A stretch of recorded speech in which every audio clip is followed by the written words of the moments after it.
Hello नमस्कार, मी ऐश्वर्या स्वागत करते तुमचं होम शेफ ऐश्वर्या या माझ्या यूट्यूब चॅनलमध्ये। आज आपण पाहणार आहोत क्रिस्पी कॉर्न। स्वीट कॉर्नपासून बनणारा हा क्रिस्पी कॉर्न। आता पावसाळ्यामध्ये खूप स्वीट कॉर्न येतात बाजारामध्ये, तर त्या स्वीट कॉर्नपासून आपण क्रिस्पी कॉर्न बनवणार आहोत। चला तर पाहूया कसे बनवायचे ते। इथे मी स्वीट कॉर्न घेतलेली आहे आणि ते मी असे सोलून घेतलेली आहे सगळे।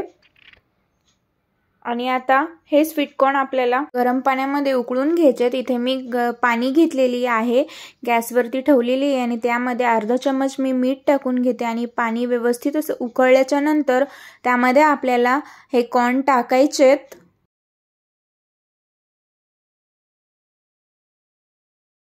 आणि एक 5 मिनिटं हे कॉर्न पाण्यामध्ये छान असे उकळून घेते। गरम पाण्यातून आपल्याला हे कॉर्न काढायचे आहेत। एक 5 मिनिटं आपल्याला हे कॉर्न गरम पाण्यामध्ये शिजवून घ्यायचे। त्या प्रकारे हे पहा 5 मिनिटं झालेले आहेत आणि आपले कॉर्न छान असे शिजलेले आहेत, पाण्यामध्ये उकळलेले आहेत। हे मी आता काढून घेते कॉर्न सगळे एका डिशमध्ये। आणि हे कॉर्न डिशमध्ये काढून आपल्याला एक 5 मिनिटं फॅन खाली ठेवायचे आहेत, म्हणजे कॉर्नचं जे पाणी असतं ना ते पाणी सगळं सुकायला पाहिजे।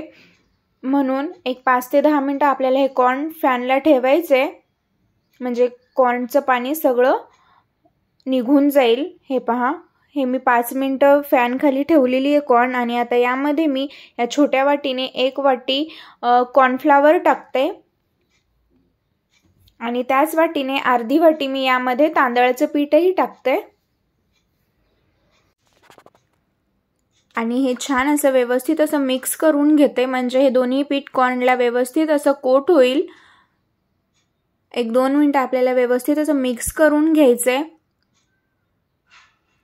म्हणजे या पिठाची कोटिंग कॉर्नला व्हायला पाहिजे, म्हणजे आपले कॉर्न एकदम क्रिस्पी बनतात।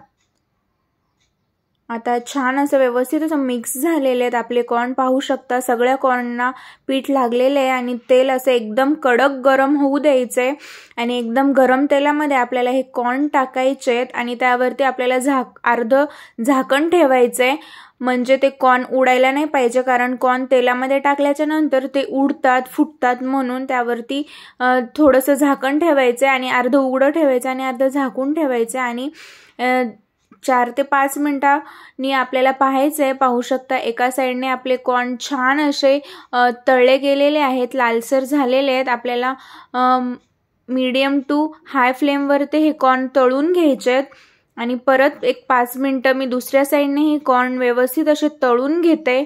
पाहू शकता दोन्ही साइडने मस्त असे क्रिस्पी असे आणि लालसर असे आपले कॉर्न तळून झालेले आहेत। हे मी आता एका डिशमध्ये काढून घेते। पाहू शकता किती मस्त दिसतायत, एकदम क्रिस्पी होतात, टेस्ट पण खूप छान लागते। पावसाळ्यामध्ये या प्रकारचा चाट, स्वीट कॉर्नचा चाट, क्रिस्पी कॉर्न खायला कोणाला नाही आवडणार, सगळ्यांनाच आवडतील। मी अजून उरलेलेही कॉर्न तेलामध्ये तळून घेतलेले आहे। पाहू शकता किती मस्त दिसतायत, यावरती पिठाची कोटिंग मस्त झालेली आहे आणि हे त्यामुळे हे एकदम क्रिस्पी बनतात। आता हेही मी डिशमध्ये काढून घेते। हे पहा आता मस्त असे आपले कॉर्न तयार आहेत।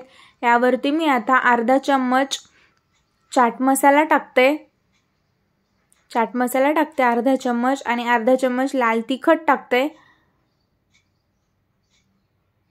आणि यावरती मी थोडंसं मीठही टाकून घेते आणि हे सगळं व्यवस्थित असं मिक्स करून घेणार आहे, म्हणजे हे मसाले कॉर्नला लागायला पाहिजे। तुम्ही चाट मसाला तिखट न टाकता नुसतं मीठ टाकून खाल्लं तरीही चालतं। जर तुम्हाला आवडत असेल तर चाट मसाला, तिखट आणि मीठ टाकून आणि थोडीशी कोथिंबीर टाकून खाल्लं तर खूप छान लागतं। हे व्यवस्थित असं मिक्स करून घ्यायचंय। तुम्ही पाहू शकता एकदम झटपट बनणारा हा प्रकार आहे आणि सगळ्यांना आवडणारा असा हा क्रिस्पी कॉर्न आपला तयार आहे। पाहू शकता किती मस्त दिसतंय, लहानांपासून मोठ्यांना सगळ्यांनाच आवडतो हा क्रिस्पी कॉर्न। जर तुम्ही कधी या पद्धतीने कॉर्नचा प्रकार बनवला नसेल तर घरी एकदा नक्कीच बनवा आणि कमेंट करून सांगा की कसा झाला होता ते।